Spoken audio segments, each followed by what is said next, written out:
Assalamualaikum warahmatullahi wabarakatuh. Kembali lagi di video part 4 menjadi wali santri SMA Azania di era Society 5.0. Setelah Bapak Ibu menonton video part 1, part 2, part 3, sekarang kita akan membahas mengenai bagaimana perkembangan zaman itu penting dilakukan, penting kita dalami, kita pelajari, tapi jangan sampai melupakan akarnya, jangan sampai melupakan dasarnya. Sebagaimana paradigma NU, al-muhafazatu 'alal qadimis shalih wal akhdu bil jadidil aslah. Al-muhafazatu 'alal qadimis shalih artinya menjaga sesuatu yang baik yang sudah lama. Kemudian wal akhdu bil jadidil aslah, yang berarti mengambil sesuatu yang baru yang lebih baik. Jika dalam konteks perkembangan zaman, kita tidak bisa menutup mata terhadap perkembangan iptek yang terjadi di zaman ini. Tapi itu juga bukan berarti kita mengikuti secara terus-menerus tanpa kita menjaga apa yang sudah baik, yang sebelumnya sudah dibangun, yang sebelumnya sudah ada. Jadi maksudnya jangan sampai kita ini lupa dengan inti, dengan dasar, dengan landasan yang sudah kita bangun yang merupakan hal yang baik. Jika dalam konteks pondok pesantren, khususnya di SMA Azania, Pengersa UAN dari dulu sudah merintis, merumus, menyusun, mendirikan kegiatan-kegiatan yang positif. Misalnya seperti waktu ngaji, jadwal ngaji ini Bapak Ibu tidak boleh digeser sama sekali dengan kegiatan apapun, dengan alasan apapun. Apalagi hafalan-hafalan yang sudah ada, pendalaman kitab kuning yang sudah ada, itu jangan sampai kita lupakan ya, karena kita terlalu fokus terhadap bil jadidil aslah, dengan sesuatu yang baru, dengan kebaruan pengembangan.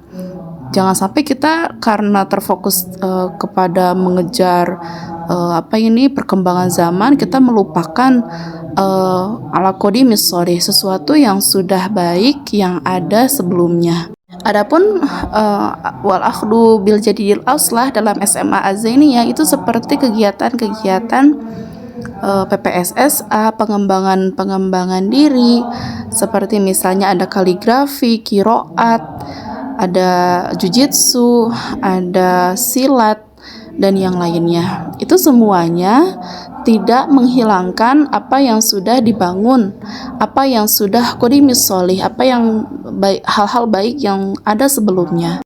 Hal ini sama dengan filosofi kita menjaga, mengurus sebuah pohon. Bagaimana Bapak Ibu kalau punya pohon yang banyak buahnya, lebat daunnya, rindang rantingnya, itu sepertinya merupakan nilai plus ya. Wah, terlihatnya bernilai suatu pohon ini. Nah, tapi jangan sampai kita lupa dengan akarnya, yang dimana ternyata kalau akarnya ini mati atau terkena penyakit, tentu si buah yang lebat, si daun yang rindang dan yang lainnya itu akan mati juga secara sendiri atau secara perlahan ya. Jadi bagaimana dong Bapak Ibu baiknya? Ya kita jaga akarnya, kita urus juga akarnya, pohonnya, dan insya Allah buahnya pun akan lebat dengan sendirinya. Kalau dalam konteks Bapak Ibu sebagai wali santri, tentu ketika Bapak Ibu memiliki cita-cita yang luhur, anak Bapak Ibu juga punya cita-cita, jangan sampai kita lupa dengan intinya, dengan akarnya. Ya kita boleh memberikan misalnya pilihan dan memfasilitasi anak-anak kita dengan serba alat-alat teknologi yang canggih misalkan, seperti itu bisa, tapi kita jangan sampai lupa kepada akarnya. Ini akarnya itu seperti apa? Misalnya mengajarkan akhlak yang baik ya, mendisiplinkan anak, berkomunikasi secara intens. Bagaimana kehidupan anak kita ini itu ada peran kita di dalamnya gitu ya. Jadi jangan sampai ongkoh mas serumah tapi di dalamnya itu berjauhan. Jangan sampai bapak ibu merupakan orang tuanya tapi ketika mau curhat anaknya milih kepada temannya, kepada pacarnya. Kenapa sih hal itu bisa terjadi? Ya mungkin pada usia remaja ini masa-masanya seperti itu ya. Tapi bapak ibu itu jangan sampai dibiarkan atau dibiarkan ada celah gitu ya. Karena apa? Karena anak-anak kita ini akan berani melakukan hal-hal yang lebih parah lagi, nauzubillah. Dalam masalah kenakalan remaja, insya Allah akan kita bahas di tema selanjutnya. Tapi kalau dalam masalah bagaimana wali santri ini bisa menjadi ruh semangat seorang santri, itu ada di tema sebelumnya yang bisa Bapak Ibu tonton di video sebelumnya. Bapak Ibu dalam menjaga sesuatu yang sudah lama seperti telah dijelaskan tadi, itu tentu perlu peraturan, tentu perlu kedisiplinan. Tidak mungkin kita bisa muhafazatu ala qodimis sholih dengan bodo amat ya, dengan cuek ya, yang penting mah anak teh melalui aja lah prosesnya gitu ya di pondok. Bodo amat dia kayak gimana, yang penting mah dia udah dapat ijazah. Nah, tidak bisa seperti itu. Jadi kita tetap harus memiliki peraturan. Kita tetap harus memiliki batasan-batasan agar anak kita ini tidak terlalu jauh gitu ya ketika mereka melakukan misalnya tuh nakal, pemberontakan dan yang lainnya gitu. Setidaknya kalau Bapak Ibu memiliki peraturan yang jelas, memiliki kedisiplinan, anak-anak kita itu tahu batasannya di mana dan tahu kalau dia melakukan hal-hal seperti ini apa konsekuensinya. Seperti filosofi memaku dengan palu. Bapak Ibu, kalau diibaratkan ya, saya ingin menempelkan sebuah papan kepada dinding, tentu kan dibutuhkan banyak paku. Apakah benar seperti itu? Ya, betul sekali, butuh banyak paku. Dan Bapak Ibu, paku yang banyak ini itu tidak akan berarti kalau saya tidak memakunya. Jadi buat apa banyak paku tapi kalau enggak dipalu itu sama saya Bapak Ibu ya. Nya kene-kene sarua kene je bohong gitu ya Bapak Ibu.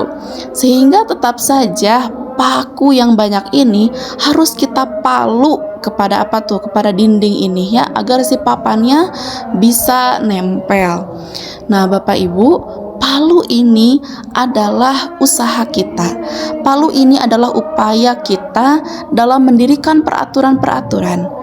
Kalau misalnya pakunya banyak tapi tidak pernah dipalu, alias kalau misalnya peraturannya ada banyak, bahkan peraturannya ini bagus subhanallah, tapi Bapak Ibu tidak pernah mengamalkannya, tidak pernah mencontohkannya, itu sama saja dengan bohong.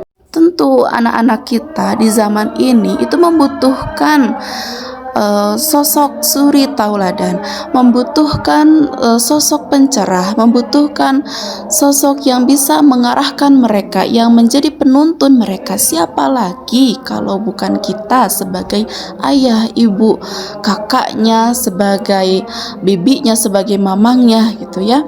Silahkan Bapak Ibu renungkan lagi lebih dalam bagaimana anak kita ini mau dibawa kemana Bapak Ibu ya, kalau bukan sama kita diarahkannya.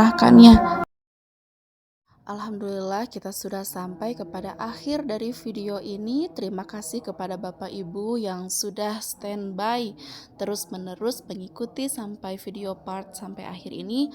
Berarti menunjukkan bahwa Bapak Ibu punya tekad yang sangat kuat untuk terus belajar.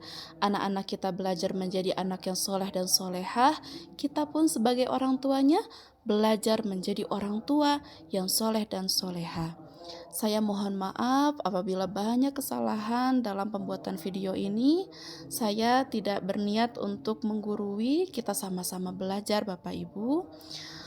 Wallahul muwaffiq ila aqwamit thoriq wal afu minkum. Wassalamualaikum warahmatullahi wabarakatuh.